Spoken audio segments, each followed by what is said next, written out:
Good evening, y'all. This is a Piedmont gardener. I'm going to come out to the garden today and going to plant a little mustard greens. My favorite mustard green is the Southern Giant Curled, and we eat a whole lot of it. I plant most of my mustard green in the fall, and we blanch it and freeze it, and we have mustard green to eat all winter. But I'm going to plant some mustard green today in the early spring for us to eat on, well, until it gets so hot that it don't do well anymore. So what I've got here, this is my raised bed, and I've got some different things planted down through the raised bed, but I'm going to use a small portion of this end of the raised bed, and I'm going to plant me some more mustard greens. And mustard greens are real easy to plant, but what I'm going to do, I'm going to sort of break up the soil a little bit and get the soil broke up, and then I've got some amendments that I want to put in because this soil hadn't been planted since last year, and so we just went through and got miscellaneous weeds out. But what I've got a little pre-plant fertilizer, and I'm not going to put a whole lot, but I'm going to put just enough on here to help give these seeds a good start. And I'm also going to add, and I'll introduce y'all to them one day, but I've got a few rabbits, and mainly they're my composter. I found out that I can make compost piles and use a compost tumbler, and I get good results, but sometimes it don't get rid of all the seeds. But I found out that if I give all my garden waste and my suitable kitchen waste, vegetable products, to my rabbits, I've got compost the next day. So I've got me some rabbits, and one day we'll go down and visit the rabbits, but and they're my composters. And then at some point in time, they can also provide meat for the family. So I'm going to add just a little bit of rabbit manure in here in my raised bed. The thing about rabbit manure is you won't find no seeds in it, and it's probably as far as nitrogen content, it's probably the best garden fertilizer as far as manures go in the farm manure category. And it's a cold manure, meaning that you can apply it pretty much directly to the garden. It don't have to be composted.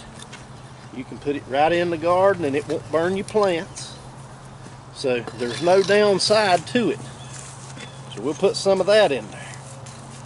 Now, what I do is sort of just smooth my bed out a little bit. This is probably a, I don't know, 3 foot by 4.5 foot section of mustard green I'm going to plant. I've got another section of mustard green already planted, so this will be plenty for me right now. Now I picked up some seed, and I'm going to show you these mustard green seed. They're pretty small seed. If you'll look at them, they're just tiny. They ain't no bigger than a pinhead. And because they're so small, we don't even have to try to cover them up. A good rule of thumb on seeds, it's not always the case, but most of the time, a good rule of thumb is you have to bury the seed about as deep as it is big. So what I'm going to do, I'm just going to sprinkle, try to evenly sprinkle the best I can, these mustard green seeds. And I'm going to sow them a little bit thick, and I'll have to thin them out. But I find it's a whole lot easier to thin it out, even though I don't like to pull up plants. Seems counterproductive, but It's a whole lot easier to thin seeds out than it is to try to go back and replant in between existing plants that you have. So I'm gonna spread these mustard greens and sort of lightly sow them. Everybody comes up their own little method to sort of scatter them around. You can put them in a salt shaker or pepper shaker. I just sort of spread them out with my hand. But, we'll get those mustard green seeds scattered all over the bed real good. Good and even if you can. Alright, so we've got our seed on the ground. Now,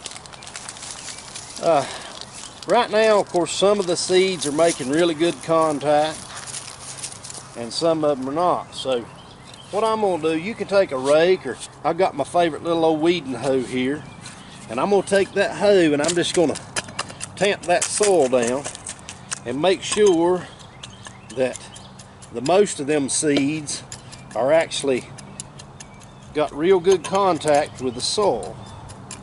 So we'll tamp them down and get some contact with the soil with the seeds.